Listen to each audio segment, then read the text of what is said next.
Welcome to First Point. We're right across from Chabad Malibu. And of course, if you join us for Shabbat, it's a great place to take a walk afterwards.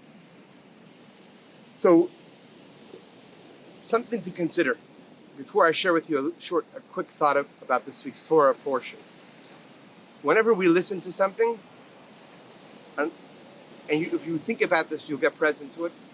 Most likely, it's not the inner us that's listening. Most likely, it's the filter that listens for us, and then we hear what afterwards comes to us. In other words, all the stories that we have in life and all the judgments that we have in life, when we talk and communicate with a person, all those become a filter through which we listen to things.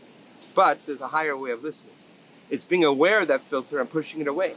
Like, for example, when we talk about miracles, most people, when you talk about miracles, all the filters go up and impossible. It's not. Don't talk about that. It's not, I shouldn't say most people. A lot of people.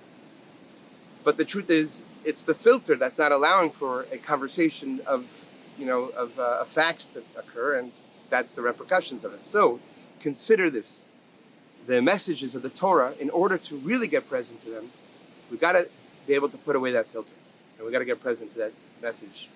And this week, Abraham is given the task that is an impossible task.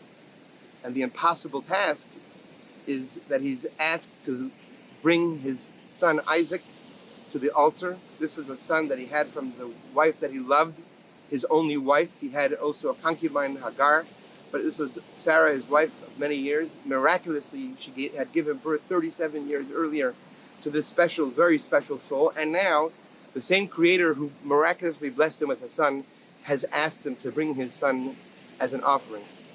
Just before we go further, he didn't end up sacrificing him. I'm sure many of you are familiar with that story. Right before he was prepared to, and he did it even with joy, in his submission to Hashem. But an angel came out and said it was his test, and now a new aspect of Abraham and his relationship with God took place.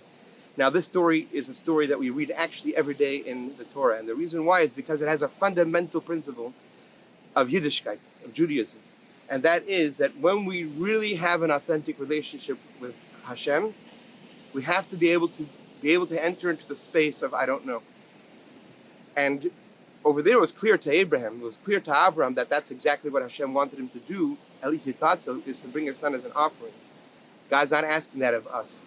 But sometimes in our life, things happen, and we question and say, because this and this and that, But the truth is, the beauty of true faith happens when we surrender higher than our intelligence, at times when nothing else is there for us. And that's called emunah and betachon. That's called belief and trust.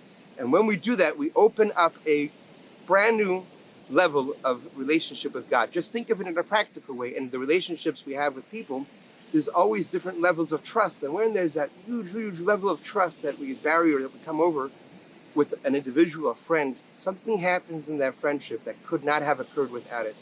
So when we have challenges, we should think of it that way, that Hashem is giving us an opportunity to express our faith and trust in a way which is higher than the way that we've done it in the past. Have a wonderful Shabbat, and please join us, either this Shabbat or another Shabbat. Come take a walk over here on this beautiful, the waves over there, people waiting for their surf. All right, Shabbat Shalom.